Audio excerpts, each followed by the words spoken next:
हम इस टॉपिक पे चर्चा करेंगे एसिड बेस और साल्ट के केस में चर्चा करेंगे। Acid base and salt, acid base ये चैप्टर 2 आपका है। एसिड बेस और साल्ट में चर्चा करेंगे केमिकल प्रॉपर्टीज ऑफ एसिड्स। देखिए फिजिकल प्रॉपर्टीज़ की बात हम लोग जान चुके हैं, जैसे पढ़ते हैं हम लोग स्वाद में खट्टे होते हैं और ये नीले लिटमस पेपर को लाल कर देते हैं, लाल लिटमस पेपर पर इनका कोई प्रभाव नहीं होता। और ये अक्सर जो है अगर किसी धातु के बर्तनों में रखे जाते हैं तो उनका संचारण कर देते हैं, संचारण इनकी प्रवृत्ति होती है। ये तो बात हो गई। अब हम इनके देखते हैं अम्लों के रासायनिक गुण क्या होते हैं, इन रासायनिक गुणों के बारे में देखते हैं। तो पहले बात हम देखते हैं, फर्स्ट केस हम देखते हैं अम्लों के रासायनिक गुणों में इनकी धातुओं से क्या क्रिया होती है। धातुओं से क्या क्रिया होती है, धातुओं से अपक्रिया है ना। Reaction with metal, reaction with metal.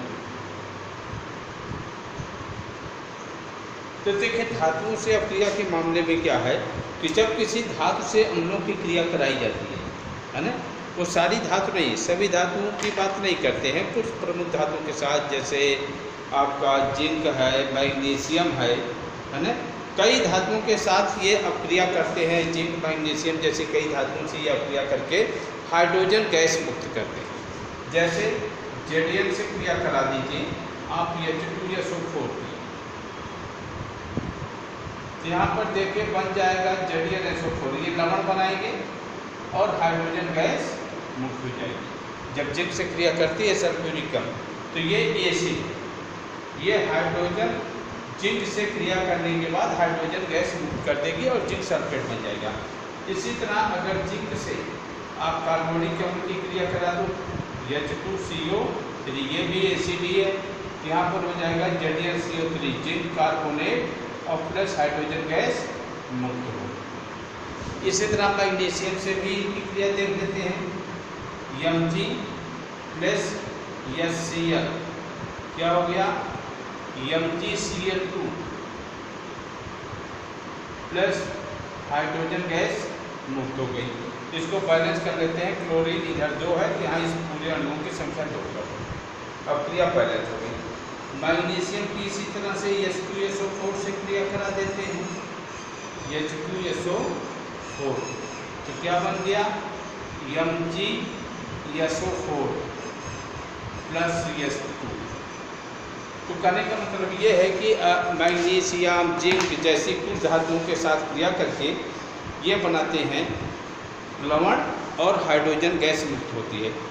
दूसरे केस में देखते हैं धातु कार्बोनेटों के साथ क्या क्रिया होती है, धातुओं के जो कार्बोनेट, दूसरा इसका रासायनिक,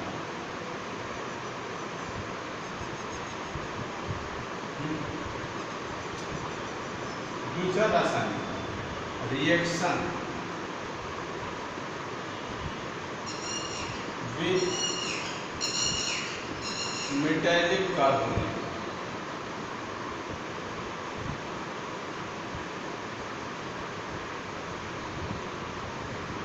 यानी धातु कार्बोनेटों से क्रिया।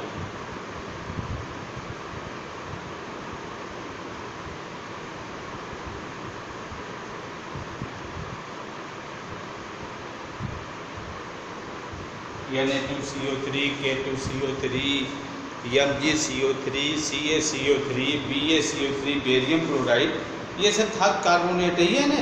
तो धातु कार्बोनेटों के साथ ये जब ये क्रिया करते हैं तो लवण, जल और कार्बन डाइऑक्साइड बनाते हैं। लवण बनाएंगे, जल बनाएंगे और कार्बन डाइऑक्साइड। जैसे सपोज कर लीजिए MgCl2, इसके साथ धातु कार्बोनेट MgCO3। अब ये MgCO3 है तो एक चीज़ ध्यान देना, यहाँ कार्बोनिक एसिड मत लेना, इसलिए मत लेना क्योंकि जो कार्बोनेट है ये कार्बोनिक एसिड से आया हुआ अम्लीय मूलक है। बाकी अदर एसिड्स ले लीजिए आप, H2SO4 ले लीजिए, H2SO4, तो ये सल्फेट मैग्नीशियम से रिएक्ट हो जाएगा और कार्बन डाइऑक्साइड रिप्लेस होकर H2 से मिलेगा। तो आप कहोगे H2CO3 बन रहा है और आप कह रहे हैं कार्बन डाइऑक्साइड और जल बन रहा है। तो भैया H2CO3 मीन्स होता है H2O + CO2, वहाँ ऑलरेडी सबमिट है। तो इस तरह से आपका क्या हो जाएगा रिएक्शन, MgSO4 एक दूसरा लवण बन गया plus CO2 plus CO2 plus H2O।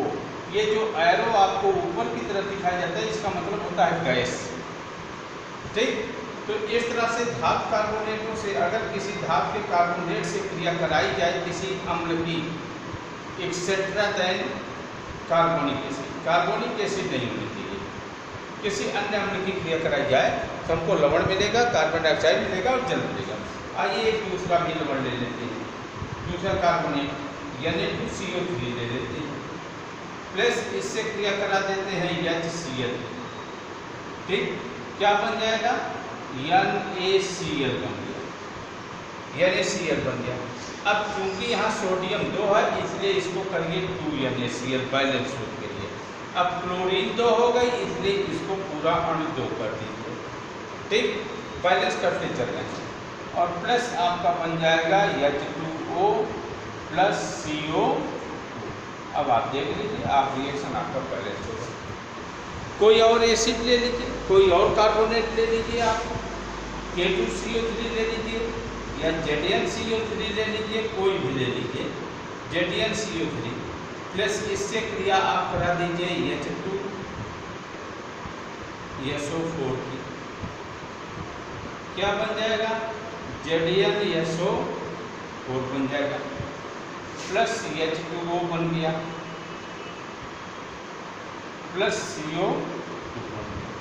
तो कहने का मतलब ये है कि अगर धातु कार्बोनेटों के साथ कार्बोनिक अम्ल को छोड़ करके किसी अन्य अम्ल की क्रिया कराई जाती है तो एक नया लवण बनता है, कार्बन डाइऑक्साइड बनता है और जल बनता है।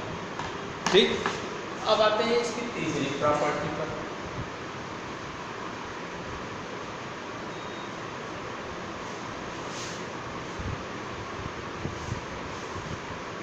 थर्ड प्रॉपर्टी पर आते हैं, बाइकार्बोनेट के साथ क्रिया, धातु बाइकार्बोनेट से क्रिया, बाइकार्बोनेट से क्रिया।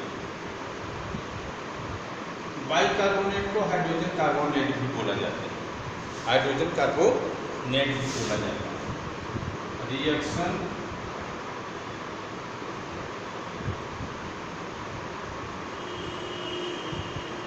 विद हाइड्रोजन कार्बोनेट, हाइड्रोजन या बाइकार्बोनेट्स।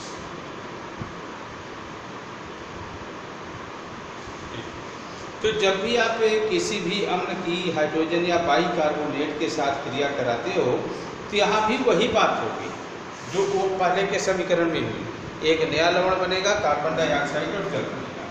जैसे आप ले लीजिए फॉर एग्जाम्पल सोडियम बाइकार्बोनेट, जैसे आप बेकिंग पाउडर भी करते हैं, बेकिंग सोडा भी करते हैं और यह Cl से क्रिया करा देते हैं, क्या बन गया, NaCl। ये क्लोरीन Na से क्रिया की और हाइड्रोजन या CO3 से मिला H2CO3 और H2CO3 का मतलब हो गया CO2 plus H2O।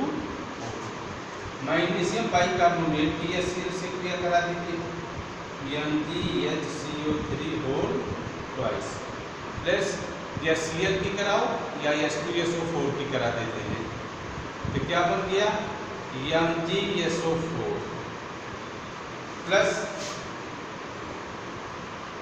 2H2O plus 2CO2, 2H2O plus 2CO2।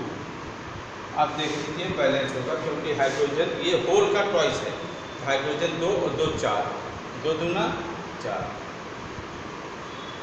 Carbon carbon 2 इसलिए कार्बन यहाँ भी 2 हो गया, ऑक्सीजन 2 दूना 4, 2 6 4 10, 3 2 6 and 4 10, सल्फर 1 मैग्नीशियम 1 मैग्नीशियम 1। लेकिन ये तो बैलेंस आप करिएगा, कहने का मतलब ये है कि अगर किसी बाइकार्बोनेट से क्रिया कराई जाती है तो वहाँ पर उस समय क्या बनता है, बाइकार्बोनेट से क्रिया कराने पर भी एक नया लवण जल और कार्बन डाइऑक्साइड ही बनेगा। विद्युत कार्बन, तो carbonate and bicarbonates are similar reaction, similar reactions. इसके बाद धात्विक ऑक्साइडों से क्रिया है ना, रिएक्शन B1, चौथा reaction with metallic oxide, metallic oxide जैसे कैल्शियम ऑक्साइड से क्रिया कराइए किसी एसिड की, H2SO4 की, क्या बन गया, CaSO4 प्लस H2O बन गया, CaSO4 या Na2O से क्रिया कराइए किसी एसिड की, आप H2SO4 या Cl की कराइए, क्या बन गया, यहाँ NaCl बनेगा प्लस H2O बनेगा। अब हाइड्रोजन यहाँ एक ही है और यहाँ दो है, इसलिए इस पूरे को दो कर दीजिए, यानी यहाँ दो है तो यहाँ भी दो कर दीजिए। अब क्लोरीन भी दो हो गया था, पूरा ये दो हो गया, सोडियम दो, क्लोरीन दो, पूरा रिएक्शन आपका बैलेंस हो गया। दूसरा कोई आप ले लीजिए, बेरियम ऑक्साइड ले लीजिए प्लस H2CO3 ले लीजिए, क्या बन गया, barium carbonate plus H2O। Nitric acid से क्रिया करा दीजिए, barium oxide plus HNO3, HNO3, तो क्या हो गया, BaNO3 whole twice plus H2O, इसको बैलेंस कर लीजिए, बस बैलेंस हो। तो इस तरह से ये हुआ, और थोड़ा बहुत जो बचा है वो आगे दे देंगे।